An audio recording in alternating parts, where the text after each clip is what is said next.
Good morning all of you. आज हम पढ़ेंगे कुंजन बुक का पार्ट 3। अभी हमने भाषा और व्याकरण पढ़ा, बढ़ने वाला चैप्टर पढ़ा। अब उसके बाद में आएंगे हम शब्द और वाक्य पर। वर्णों का ऐसा समूह जिसका निश्चित अर्थ होता है उसे हम शब्द कहते हैं। क्या कहते हैं? वर्णों का ऐसा समूह जिसका कुछ न कुछ अर्थ निकलता है उसे हम क्या कहते हैं? शब्द कहते हैं। ये शब्द वर्णों से मिलकर वर्णों के मेल से बनते हैं। ये शब्द वर्णों के मेल से बनते हैं, किंतु केवल वर्णों का मिलना ही शब्द नहीं होता है। क्या होता है? शब्द वर्णों के मेल से बनते हैं, किंतु वर्णों का मिलना ही शब्द नहीं होता है। अपितु इनका कोई ना कोई अर्थ होना चाहिए।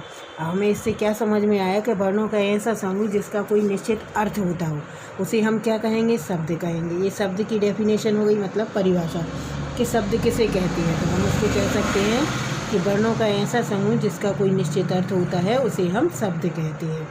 ये शब्द वर्णों के मेल से बनते हैं, और जो शब्द हैं जो क्या हैं वो वर्णों के मेल से बनते हैं, किंतु वर्णों का मिलना ही शब्द नहीं होता।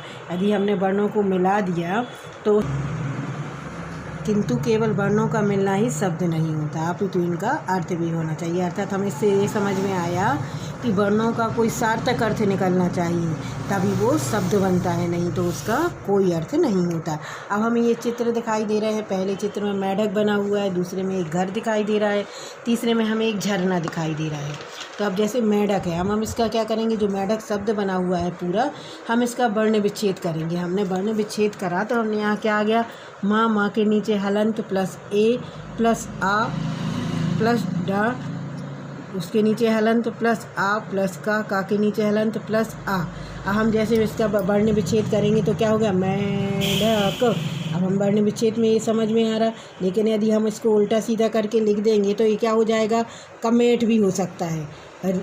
तो ये इसका कोई अर्थ नहीं निकला। जैसे हमने इसको मिला के बना कमेट, यदि वर्णों को इधर उधर कर लिया तो ये कमेट हो गया, तो क्या हो गया? इसका कोई अर्थ नहीं निकल रहा। लेकिन जब हम इसको एक निश्चित अर्थ क्या है समूह बनाएंगे और इसको हम देखेंगे तो क्या होगा? एक निश्चित अर्थ निकल रहा है, तो इन शब्द को हम क्या कहेंगे? मेढक कहेंगे। अब ये दूसरा चित्र देखिए, इसमें लिखा है घर। घर का हमने घा और हम जब इसका उच्चारण करेंगे तो क्या होता है? आ का और रा का उच्चारण हो रहा है साथ में, तो हम क्या करेंगे? हा के नीचे हलंत लगा हुआ है प्लस आ प्लस रा के नीचे हलंत प्लस आ, तो तब ये क्या बना? घर। अब इसके बाद में हम आएंगे झरने पर। अब हमें तीसरा चित्र दिखाई दे रहा है झरने का। अब झरने का जब हमने वर्ण विच्छेद किया तो क्या हो जाएगा? झा के नीचे हलंत प्लस आ प्लस रा के नीचे भी हलंत लगा हुआ है प्लस आ प्लस ना के नीचे हलंत प्लस आ, बड़ा आ लिखा हुआ हो, तो क्या हो जाएगा? जब हम बोलते हैं तो कैसा उच्चारण होएगा? यदि हम उसको दूर तक लेकर जाते हैं तो झरना। यदि हम इसको पूरा मिला देंगे तो हम एक वाक्य क्या बोलते हैं? शब्द बन जाता है, वो क्या हो जाएगा? झरना। अब हमने 3 उदाहरण से देखा, वर्णों को विच्छेद करना भी देखा, और बढ़ने के बाद हमने शब्द को बनाकर बोलना सीखा। अब मेढक, घर और झरना शब्द हैं और इनका एक निश्चित अर्थ भी है। अब ये क्या है? मेढक है, घर है और झरना, इनका क्या है? एक निश्चित अर्थ है। मेढक से हमें क्या हो रहा है? जीव जंतु का वो हो रहा है, और जो हम घर देख रहे हैं चित्र, उससे हमें घर का एहसास हो रहा है, और झरने का मतलब पानी गिर रहा है। यदि हम इन्हें कमेट, रग और नारज करके हम बोलेंगे तो क्या होगा? हमें इनका कोई अर्थ निकल रहा है, मीनिंग निकल रहा है? नहीं निकल रहा है। तो हम क्या करेंगे? हम वर्णों के उचित मेल को ही हम शब्द कहते हैं। यदि हम वर्ण हमने लगा भी लिए और उसके बाद यदि उसका कोई अर्थ नहीं निकला तो वो शब्द नहीं बन सकता। वर्णों के हम क्या कहेंगे? अब हम इसकी एक छोटी सी डेफिनेशन बनाएंगे कि वर्णों के सार्थक मेल को हम शब्द कहते हैं।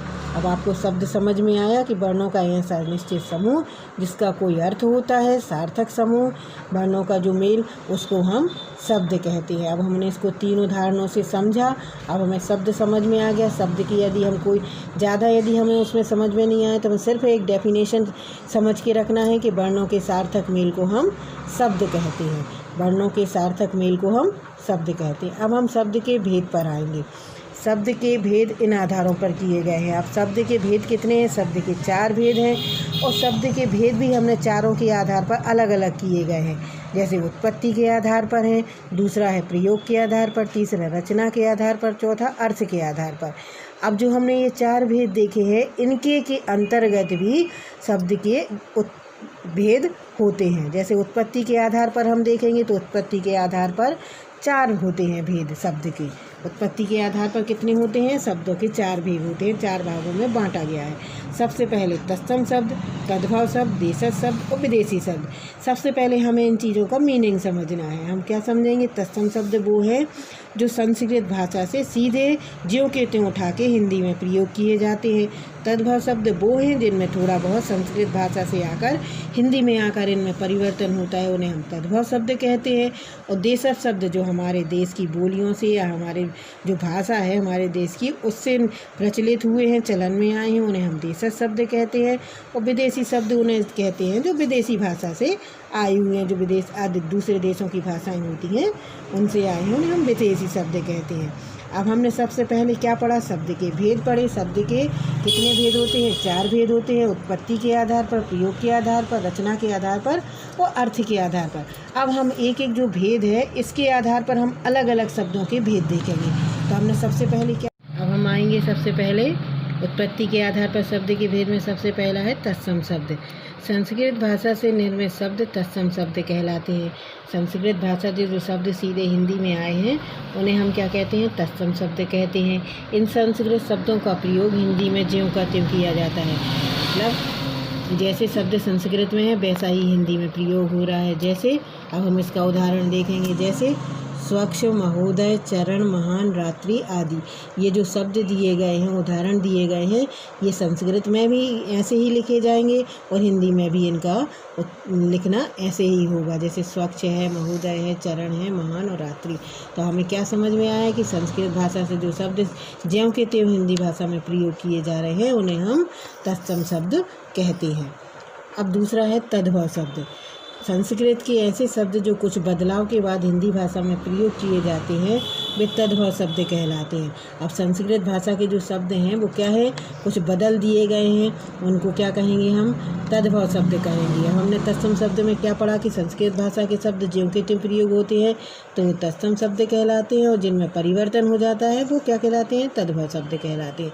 जैसे दांत है, मुँह है, सूरज आदि, इनके उदाहरण में जो शब्द दिए गए हैं ये क्या है? तद्भव शब्द के उदाहरण है। अब हम आएंगे पेज नंबर 13 पर।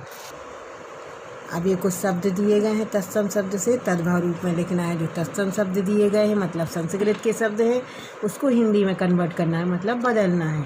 ये लिखा है आंसू, तो ये क्या हो जाएगा? हिंदी में आके कुछ बदलाव के साथ आंसू। ग्राम है तो इधर हो जाएगा गांव। स्वर्ण का सोना हो जाएगा, निंद्रा का नींद हो जाएगा, सप्त का सात हो जाएगा, दुग्ध का दूध हो जाएगा, रात्रि का रात हो जाएगा, ओष्ठ का ओंठ हो जाएगा।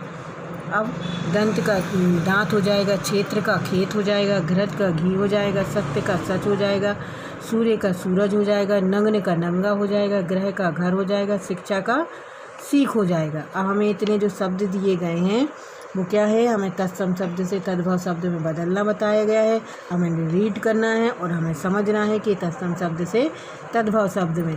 अब हम इसमें ऐसा भी कर सकते हैं, तत्सम से तद्भव में बदलेंगे और तद्भव से तत्सम शब्द में। दोनों तरीके से हो सकता है कि जैसे हमने ये दे दिए कि तत्सम शब्द है इनको तद्भव में बदलो, फिर हमने कह दिया कि ये शब्द तद्भव शब्द है इनको तत्सम शब्द में बदलो, तो ये इनको दोनों तरह से हमें बदलना आना चाहिए। हमें इसको अच्छे से रीड करेंगे और पढ़ेंगे। उसके बाद हम आएंगे देशज शब्द पर।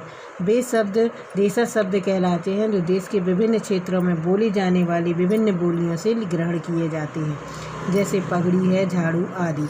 ये शब्द क्या है? देशज का शब्द क्या है? हमारे देश में ही उत्पन्न है। हमारे देश में जो विभिन्न बोलियाँ बोली जाती हैं उनसे क्या होते हैं? ये शब्द आते हैं, तो उन्हें हम क्या कहते हैं? देशज शब्द कहते हैं।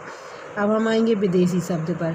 हिंदी भाषा में कुछ शब्द विदेशी भाषाओं से लिए गए हैं, उन्हें हम विदेशज शब्द कहते हैं। जैसे स्टेशन है, डॉक्टर है, रसीद है, स्कूल है। हमने देखे हैं बहुत सारे शब्द होते हैं, वो क्या है? विदेशी शब्द हैं। ये हमें 4 शब्द दिए गए हैं, बाकी बहुत सारे शब्द होते हैं जो विदेशी भाषा से हमारे शब्द भंडार में आए हैं। आज हमने क्या पढ़ा? शब्द के बारे में पढ़ा, शब्द की एक डेफिनेशन समझी, वर्ण विच्छेद करना देखा।